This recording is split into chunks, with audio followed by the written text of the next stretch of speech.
Hello les amis, c'est Sébastien, j'espère que vous allez bien. Aujourd'hui, je voulais vous parler d'un sujet un peu particulier.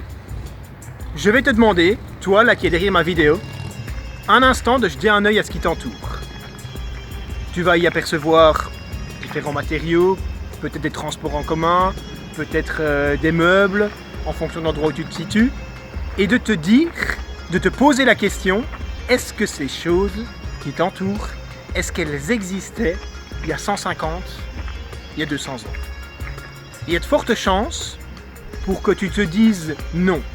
Ça signifie une chose bien particulière dont on doit prendre conscience. Avant qu'une chose n'apparaisse dans le monde, elle doit d'abord naître dans l'esprit d'un seul homme. Tout germe d'une idée. Léonard de Vinci avait imaginé des machines volantes bien avant que les avions apparaissent. Jules Verne avait imaginé la possibilité de voyager sous les océans bien avant que le sous-marin existe. Alors, ce pouvoir de l'imagination, est-ce qu'il est vrai uniquement pour les objets? Non, bien sûr. John Fitzgerald Kennedy a prononcé dans un discours « Nous enverrons un être humain sur la Lune dans les 10 années à venir ». Avant que quelques années plus tard, le premier homme, Neil Armstrong, pose effectivement un premier pas sur la Lune. Nombreux de grands champions sportifs, des numéros 1 mondiaux, comme Michael Phelps, avouent qu'ils se sont vus, qu'ils se sont imaginés numéro 1 dans leur enfance. Michael Phelps disait lui-même, c'est depuis que j'ai 5, 6 ou 7 ans que je sais que je veux devenir le plus grand nageur de tous les temps. André Agassi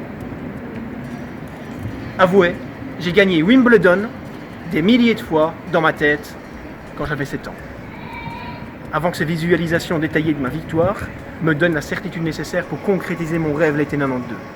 Qu'est-ce que tous ces exemples signifient? Eh bien, ça signifie qu'avant qu'une chose n'apparaisse dans le monde, elle doit d'abord naître dans l'esprit. Retenez ceci, rien n'arrive par hasard. Tout commence par le rêve. L'importance de se poser la question, quel est le rêve que je veux concrétiser? Quel est l'objectif que je veux atteindre?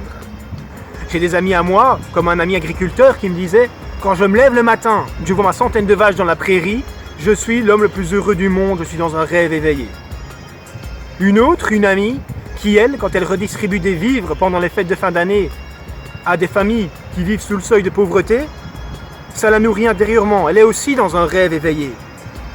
On a plus que jamais besoin d'hommes et de femmes capables d'imaginer ce qui n'a encore jamais existé.